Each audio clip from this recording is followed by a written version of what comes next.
Aujourd'hui, je rencontre Fabien Kalala. Il nous parle de sa famille, son engagement communautaire et ses aspirations politiques qu'on constate sur Facebook. Alors, suivez-moi. Bonjour Fabien Kalala, ça va bien? Très bien Sabine, comment tu vas? Ça va très bien. Bienvenue dans le Café Jackson de la Galerie d'art d'Ottawa. Merci, merci. Moi, je t'invite parce que tu es très, et je redis, très actif sur les médias sociaux à cause de ton engagement communautaire dans la capitale nationale. D'où est venue cette importance de redonner à ta communauté? Vous savez, je vais commencer même à dire que je donne toujours le défi aux gens de parler de moi sans parler de la communauté. Explique. Et puis c'est juste une simple idée, cette idée bantou qui dit Imbutu, qui est simple, je suis parce que nous sommes. Dans quelle langue? Imbutu, c'est bon, Okay. on va le prononcer autrement dans d'autres langues, mais c'est l'Imbutu, tout le monde peut le dire. C'est que je suis parce que nous sommes. Alors je suis le résultat de la communauté. Alors je viens d'une grande famille, d'une famille de 12 enfants. Wow! Alors je suis le 6e, donc le milieu. Donc je n'ai En pas, plein milieu. j'ai pas le choix qu'on s'occupe de moi, mais surtout aussi de m'occuper des autres. Alors j'ai grandi dans une famille, dans une maison en fait, avec les gens que je ne savais même pas qu'ils étaient mes cousins. On a Wow. grandi comme frères et sœurs. Ça veut dire non seulement vous étiez... Non, à part les 12, il y en avait D'autres personnes. Notre maison, on avait 3 chambres, mais on était au moins 20 dans la maison. Oui. Alors, tu es né au Congo, tu es venu à l'âge de 19 ans au Canada. Au Canada. Est-ce que ton premier arrêt, c'était vraiment à Ottawa avec Bien ta famille? sûr, on est descendu à Montréal. On est venu à 15 au fait. 15, ma mère et mes 11 frères et sœurs, et puis 2 de mes nièces et neveux. Wow. Alors, on est descendu à Montréal, on a pris le bus et on est arrivé ici à Ottawa. Et depuis, j'ai fait ma vie à Ottawa. On s'est rencontrés la première fois au centre communautaire de Vanier, OK. où tu avais une implication communautaire déjà très ressentie, mais tu avais vraiment, tu étais reconnu aussi pour le football, parce que tu as été dans une équipe, dans l'équipe de l'Université d'Ottawa. Explique-moi toute ton implication sportive. Je dois avouer que le football, c'est ce qui m'a toujours gardé dans le droit chemin. À part lors des autres implications que j'ai toujours eues, mais le football m'a gardé toujours dans le droit chemin dans le sens que pour beaucoup de jeunes, parce que moi j'ai grandi à Cadwell, un quartier très chaud ici à Ottawa, beaucoup de gens le savent, d'où le taux de la scolarité est vraiment très bas et surtout les jeunes gens sont plus influencés dans la violence de rue ou bien la vie de la rue, hein, donc la drogue et autres. C'est pas toujours ça, mais la majorité. Et moi, le football, c'était vraiment ce rêve-là de rester à l'école parce que le football était toujours relié avec l'éducation. Pour faire partie de l'équipe de Gigi, tu devais maintenir une moyenne là, scolaire et puis académique du moins. C'est ce qui m'a toujours gardé Dans le droit chemin. dans le droit chemin. Et j'aime le football. J'ai appris à aimer le football, en fait. J'ai aimé le... Tu n'aimais pas ça? Écoute, au Congo, il n'y a pas de football américain. Hein? C'est vrai, c'est le football, le soccer qu'on appelle ici, le soccer. Donc, le football américain, j'ai appris ça ici. Et j'ai commencé, je ne savais même pas parler l'anglais, tout en anglais. Hein. Wow. Et il y avait un coach qui était francophone qui m'a beaucoup aidé. Il me disait toujours cours. Et j'ai commencé d'abord comme receveur de ligne. Et ensuite, dans moins d'1 mois, j'ai passé des receveurs à linebacker and D-line. Parce que j'ai pesé 165 livres et 2 mois après, j'avais 205 livres. Tu mangeais trop? J'étais sous régime, hein, du moins. Un régime de football. Ah de oui. footballeur. Et le football m'a gardé sur droit chemin, m'a donné envie de vivre, surtout de rêver, de participer dans la communauté. Et aussi, il y a une dame, je pense qu'on la connaît aussi ensemble, Madame Hortense. Oui. Vraiment. C'est quelqu'un qui m'a beaucoup aidé. Hein. Je dois vous avouer que l'école n'était pas... C'était pas où tu mettais de l'importance. Tu veux que je te donne un secret? Vas-y. À l'âge de 19 ans, je ne savais pas écrire et lire. Hein? À 19 ans, Je n'étais pas capable de lire. tu étais illettré. Non, Ah, OK. le contraire. Parce que j'ai fait les études d'aviation. J'étais fort en mathématiques. Hein, OK. Mathématiques, mais la lecture et l'écriture, ce n'était pas mon fort. Alors, Hortense vous a aidé. Non seulement Madame Hortense, il y a aussi Madame Maude Bélizer. Wow. Elle m'a appris je vous avoue que j'étais à Saint-Mieux-Genet. Hein. On a été à la même école. Ah, bien sûr, bien sûr. J'ai échoué mon cours de TPCR. Voyons donc. Oui, et Madame Maud Bélisère m'a pris à côté. On a passé des heures et des heures en train de prendre la grammaire. Moi, je pensais que c'était ma grand-mère. La grammaire, on a passé dans tout ça. Et finalement, j'ai passé... je dis toujours, quand je vais parler souvent avec les jeunes, parce que comme un mentor, je parle souvent avec les jeunes, je dis toujours, ce ne sont pas des échecs dans ta vie qui vont déterminer ton avenir, mais c'est ce que tu sais faire avec. Je dis souvent, it's not what we see, it's what we can do with it. C'est pas ce qu'on voit, c'est ce qu'on peut faire avec. Moi, j'ai pris tout ce qui était mes défauts, j'ai rendu mes qualités. Tout ce qui était mes faiblesses, c'est rendu ma force. Aujourd'hui, vous savez que je suis un auteur, j'écris un livre. Oui, et c'est drôle. Je suis en train de travailler avec 4 autres livres qui devaient sortir très bientôt. Et tout ça, je ne peux pas passer à côté d'un petit papier sans lire. Et votre livre parle de quoi? Noël en prison. Noël en prison, parce qu'on a vu sur les médias sociaux, le jour de Noël, que vous avez non seulement été kidnappé dans votre pays d'origine, mais vous avez éventuellement été en prison. Explique-moi les séquences qui vous ont amené à tout ça le jour de Noël. Bon, vous comprendrez que je suis... Fabien porte beaucoup de chapeaux. Je suis dans le domaine du football, mais je suis dans le domaine de la sécurité aussi. J'ai un diplôme en gestion de la sécurité à la Cité collégiale. J'ai fait mes études en criminologie et j'ai monté une agence de sécurité ici. J'ai une expertise un peu dans ce domaine-là. Et je me suis spécialisé dans la sécurité rapprochée. Alors, en 2011, j'ai été appelé aux États-Unis d'abord pour aller s'occuper de la sécurité personnelle d'un monsieur Tshisekedi, qui était l'opposant historique, l'opposant principal au Congo. Alors, il y avait des élections au Congo. Il cherchait quelqu'un qui est dans le domaine, qui pouvait rapporter cette la connaissance et cette expérience. Alors, j'ai fait la tournée avec lui aux États-Unis, en Europe et tout ça. Et puis, je suis allé au Congo avec lui. Arrivé au Congo, j'ai fait mon travail dans le respect de l'art. Et le 23, si je ne me trompe pas, c'est le 23 décembre, j'ai quitté pour venir passer le temps de Noël en famille.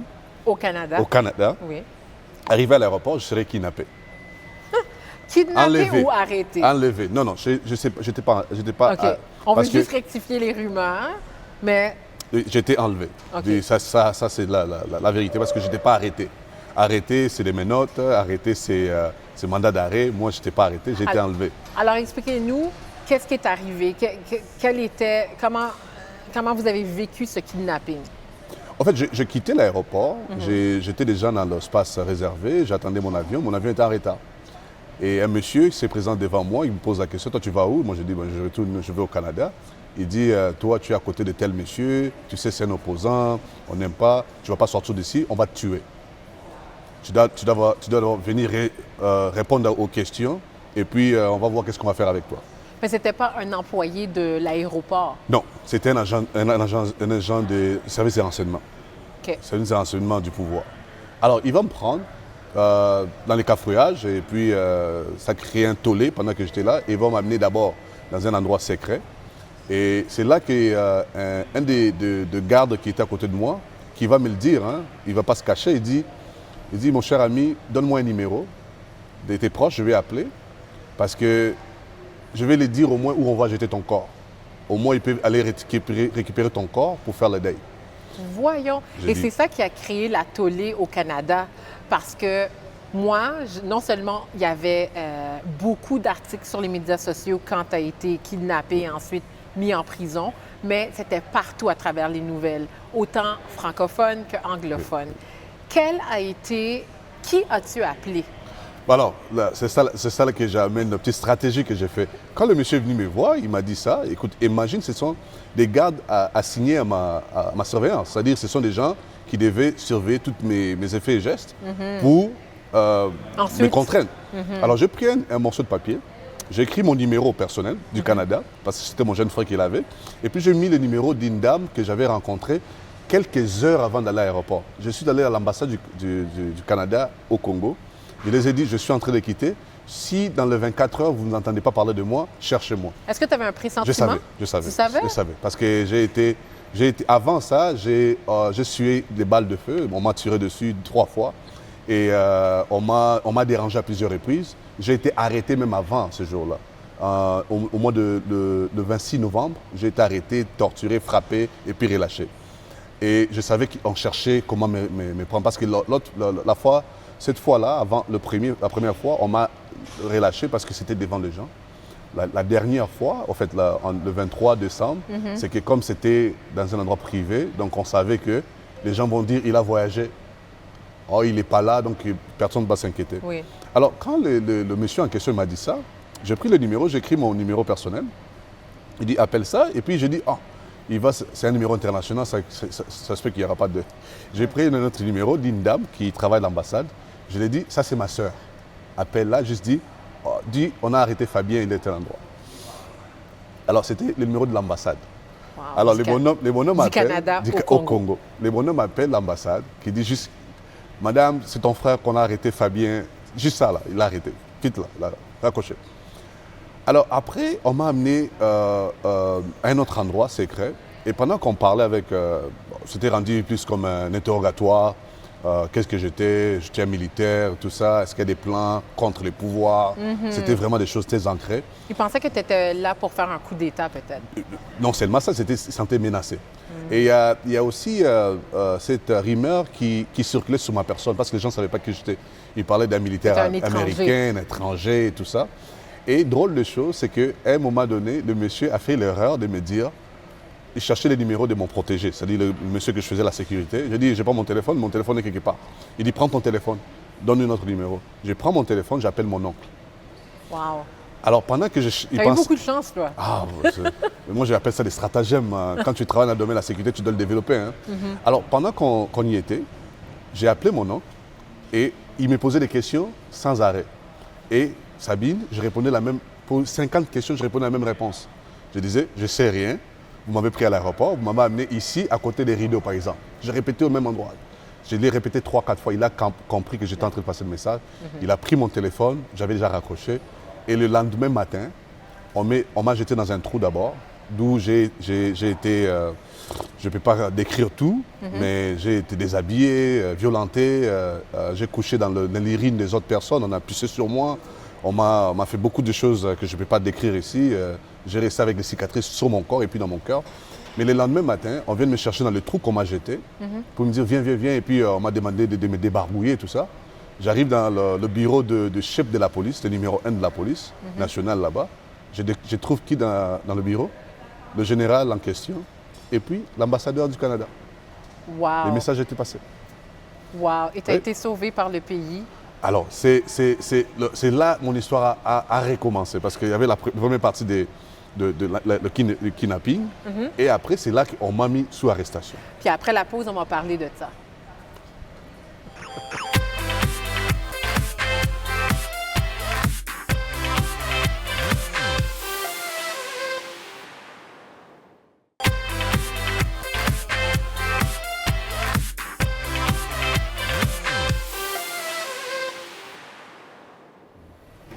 Toujours au Café Jackson, tu nous as laissé aux aguets pour nous dire qu'avant de partir à la pause, que l'ambassadeur du Canada au Congo t'a sorti de prison et de ton kidnapping. Non.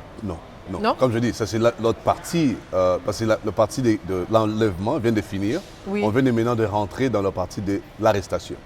Alors, jusqu'à date, je n'étais pas encore accusé, il n'y avait rien. Okay. Alors, vu que l'ambassade est rentrée dans le sujet, elle automatiquement, il devait me porter des accusations contre moi. L'ambassade du Canada au Congo? Non. Quand l'ambassadeur est venu voir le général, et le général devait sortir des accusations. Et là, je suis rentré maintenant dans le processus judiciaire normal. Avant, j'étais des strates judiciaires parce que tout ce qui est arrivé. Alors, c'est là qu'on va m'accuser. L'outrage, l'insulte à la personnalité des chefs de l'État, l'insulte aux institutions établies et beaucoup d'autres choses. Et en fait de suite, plusieurs chefs d'accusation. Exactement. Alors, on m'a envoyé au parquet, je vais être au palais de justice, d'où j'ai passé quelques jours là-bas, dans un trou aussi que je ne peux pas décrire, en fait. Tout était mourant, en fait, là. Et ensuite, je vais être renvoyé maintenant à la prison de Makala.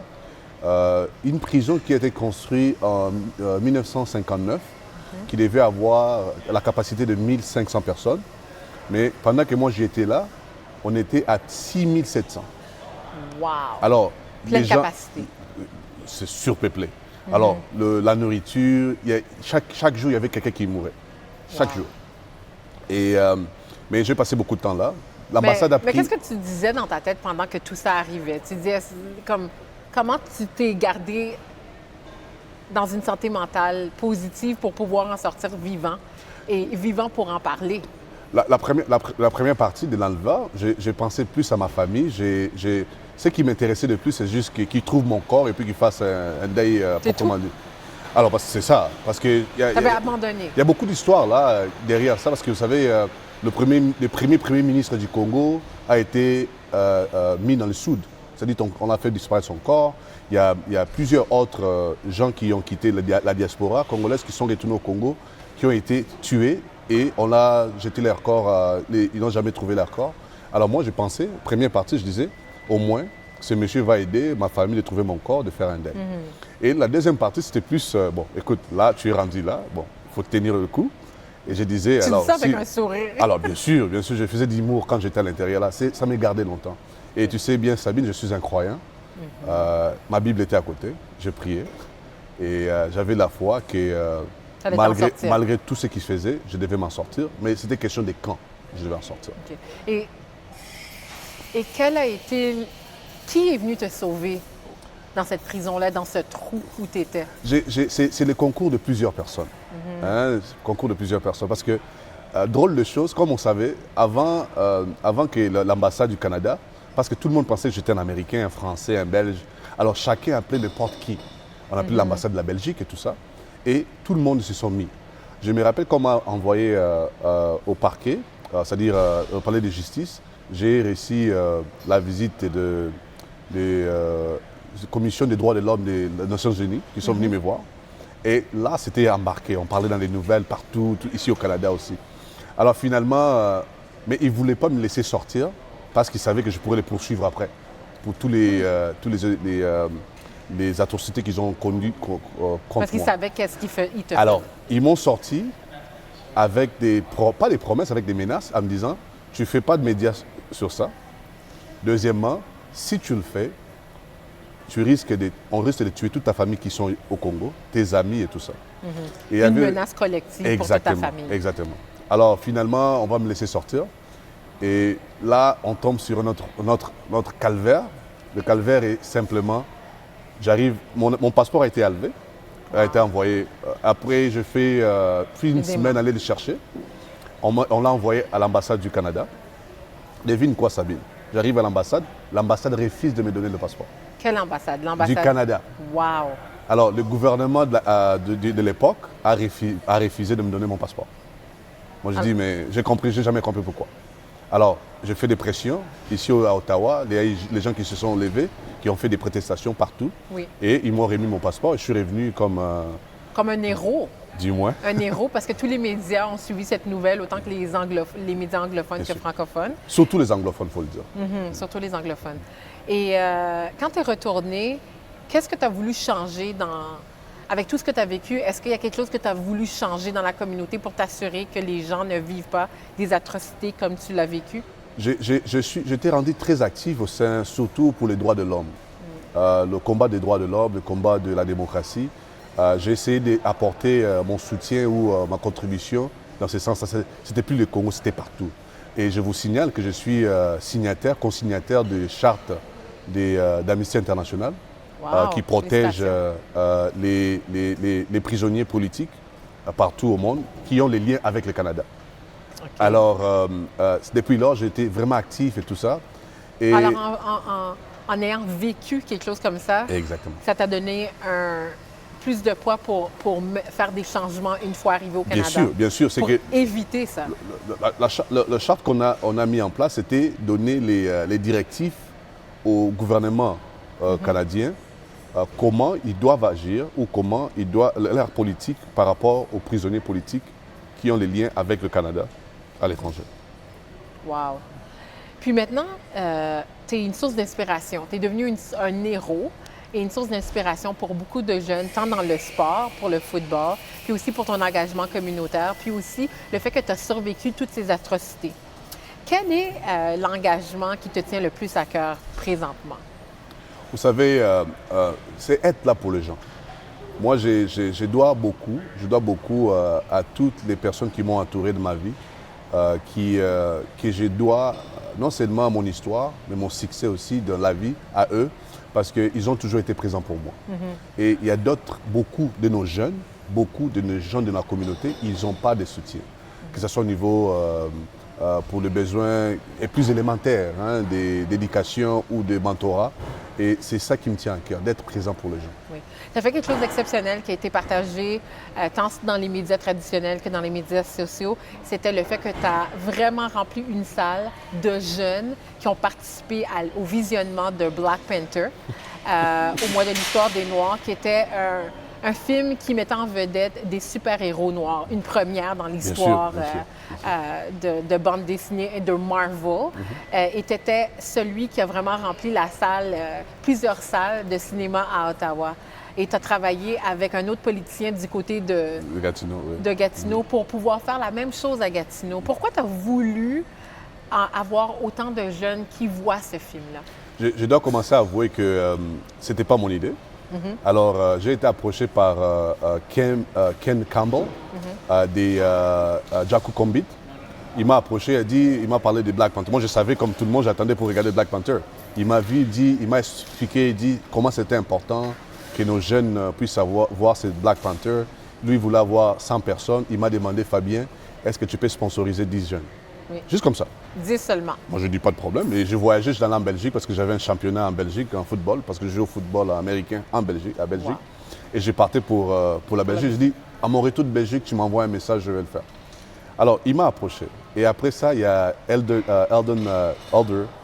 Jr. qui m'a approché aussi. Il dit la même chose. Il dit, ils veulent faire une contribution avec les jeunes de Toronto. Ah, tu connais des jeunes qui veulent faire. Il y avait un mouvement, il faut le dire. Bien sûr. Il y avait un mouvement à travers le monde. Alors c'est ce qui fait que je suis devenu un peu cette personne-là, les gens venaient le chercher. Et moi, j'avais tous les jeunes. Alors, je suis allé voir. Quand ils m'ont posé ça, je dis, bon, écoute, pourquoi juste avoir amené 5, 10, 20? Alors, qu'est-ce que j'ai cherché à faire après? J'ai approché les églises, les mosquées, les hommes d'affaires. Je les ai dit, écoute, c'est capital. Black Panther, premier super-héros noir. C'est important pour notre société, c'est important pour nos communautés. Et je n'ai pas amené que les jeunes noirs de toutes les communautés. Horizons. Parce que c'était important. Et dans leurs yeux, puissent voir aussi que les noirs, ce n'est pas toujours les gens, les bandits. Oui, mais ce sont des super-héros et surtout ça. Et finalement, qu'est-ce que j'ai fait? Et je ne vais pas te citer tous les petits détails, mais j'ai visionné Black Panther 4 fois. 2 en France, non, 5 fois. 2 en français, 3 en anglais. Alors, premièrement, on a sponsorisé, ensemble avec tout ce que j'ai dit, 450 jeunes. Wow, félicitations. Et les jeunes sont venus. Oh, moi, je ne peux pas le regarder, qu'est-ce que tu peux faire encore? La police d'Ottawa m'a approché. Ils ont dit, on a 300 billets. Moi, j'ai dit, pas de problème. On est allé chercher plus de 300 jeunes. Cette fois-là, on est allé les amener à Lansdowne Park, VIP, tout ça. Moi, je dis, le rêve de plusieurs. Moi, c'était la première fois d'aller à Lansdowne Park, en fait. Je dis, vous pouvez aussi le faire. Alors, on est amené 250 personnes. Pendant ce temps-là, Greg, on s'est vu, je l'ai invité de venir. Greg Fergus. Oui. Greg Fergus, mais l'honorable, il m'a dit, ah, je vais venir, tout ça. Et puis après, il m'a dit, écoute, Fabien, je t'ai vu dans les nouvelles, je t'ai vu partout. Comment tu as fait ça? Et puis, je dis, ouais, on a invité tant de monde. Et puis, lui, il est allé faire des calculs. Il a dit, mais Fabien, pour prendre 600 personnes, ça coûte 5 000 quelque chose. Comment tu as fait pour avoir tout cet argent-là? J'ai dit, Greg, calme-toi. Voici comment tu vas le faire. Ça. Exactement ce qui est arrivé. Puis tu as pu remplir plusieurs salles. On a fait à Elmer, en anglais, à Hall, en français, 300 personnes.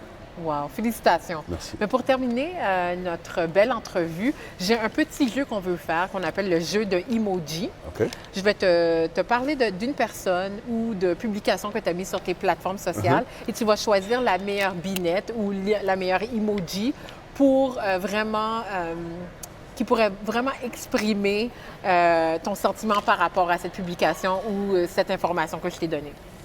Alors, tu te prêtes au jeu? Je vais regarder ça. Voici tes choix. Ah, je ne vais pas utiliser celle de ma fille, elle utilise toujours ça. Bon. Alors, je sais que tu es très impliqué dans la communauté, puis tu as Tu as vécu beaucoup d'atrocités, mais tu as vécu de belles choses. Bien sûr, bien Et sûr. il y a eu des moments historiques qui étaient vraiment importants dans l'histoire. Comment était le sentiment quand tu as vu Obama être élu? C'est l'espoir, hein, c'est l'espoir. J'avais dit que je ne vais pas partir aux États-Unis. Je suis allé juste quand Obama a été élu. OK. Et j'ai passé plusieurs temps après ça. Écoute, ça, c'est le sentiment. Et Michaël Jean, qui a été notre gouverneur général? L'espoir, hein, Encore? encore. OK. C'est de la beauté, hein, c'est de la beauté des nôtres, surtout le Canada surtout. Et si je te dis, plusieurs personnes disent que tu as peut-être un avenir politique. Est-ce que c'est quelque chose qui t'intéresse? Est-ce que tu pourrais nous choisir un...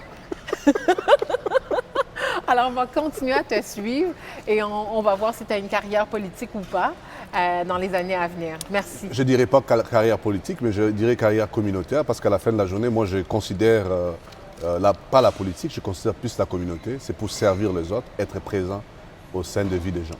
C'est ça qui Excellent. compte. Merci beaucoup. Merci à toi.